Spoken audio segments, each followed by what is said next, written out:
I think we have to reset the bar of expectations. They've been growing so fast and so far for so long that people have just come to expect constant innovation, constant growth, everything better, better, better. And so I think that given that everyone has lost faith in the company, there's sort of this expectations reset.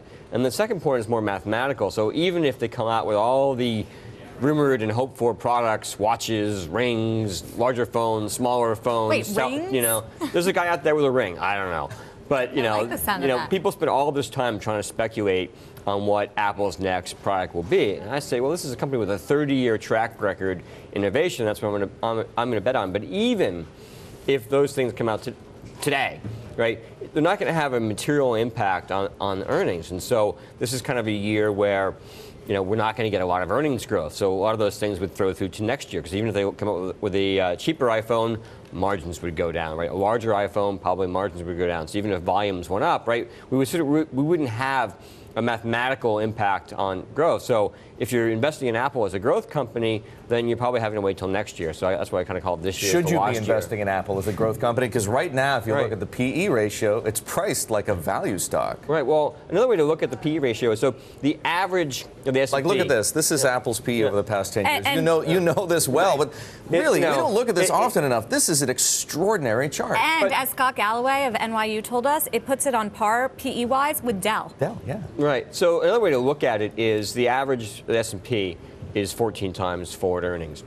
And so that, if you look at Apple and you say, is Apple a above average, below average company? I think the balance sheet is above average, right? The quality of the products are above average, right? Its customer base, 500 million iTunes, people with credit card, accounts around the world, that's above average. Earnings growth this year, below average, but so let's say average, right?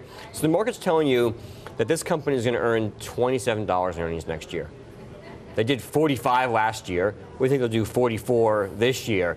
But at 14 times earnings, they would have to do $27. Earnings would have to get cut nearly in half to justify the valuation. I just don't think that's a possibility. Let's talk about the CEO strategy here for Tim Cook. Apple is notorious for being mysterious about its product, about what's next, about what it does with cash. Does he need to change that at all now that there's all sorts of negative perceptions around what's next? Right. So, I had a long conversation with a value long guy who made that argument to me that, it's no longer can they be secretive. Like they have to give us Tim Cook needs to become a Ben Bernanke, effectively open up the kimono. They have to give it, like this guy in particular happens to be a semiconductor fan, and so you look at, Intel and they give you the roadmap, right? And you say, well, yeah, but Intel still only makes one product, which is a chip, right? And so Apple is constantly innovating into new product categories. And so another way to look at that is, show me another large cap tech company in the last 5 years, 10 years, that has introduced a new product segment that is today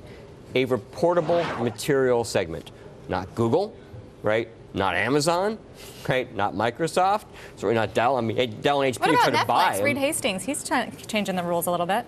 One product, though, right? I mean, so, he's done phenomenally well. We're big fans of Reed and Netflix, but it's still, they've executed really, really well on one product. They really, I just can't think of, maybe somewhere in software, but which enterprise software, which I don't know as a segment that well, but I would say large cap tech, there's no other company that has introduced new product categories. And everyone's saying, well, Apple should tell us what the next one is. I don't think they do. What does it mean, though? So, I mean, let's rewind the clock. A year and a half, Steve Jobs dies. There weren't too many Apple skeptics around at that point. But those who were skeptical of the stock, well, the stock was 400, so but they were 7, so there were skeptics. More or less envisioning a future that has played out kind of the way it has for the past 18 months, right? That the Steve Jobs sort of halo and euphoria would continue for a little while because, because everything that he'd been doing with Apple would survive up to a certain point. But then when Steve was gone and they began to run out of fresh ideas and they had an operator running the company, it would become apparent, right, just what Apple's weaknesses are.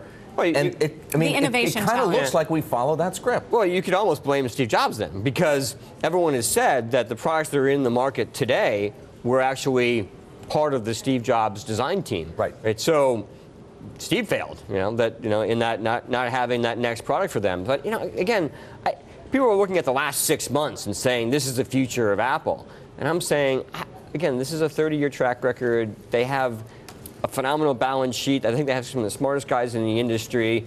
I just simply don't believe that they're done. But I can't prove that. If you look at the numbers, earnings are going to be down 20% year over year this quarter.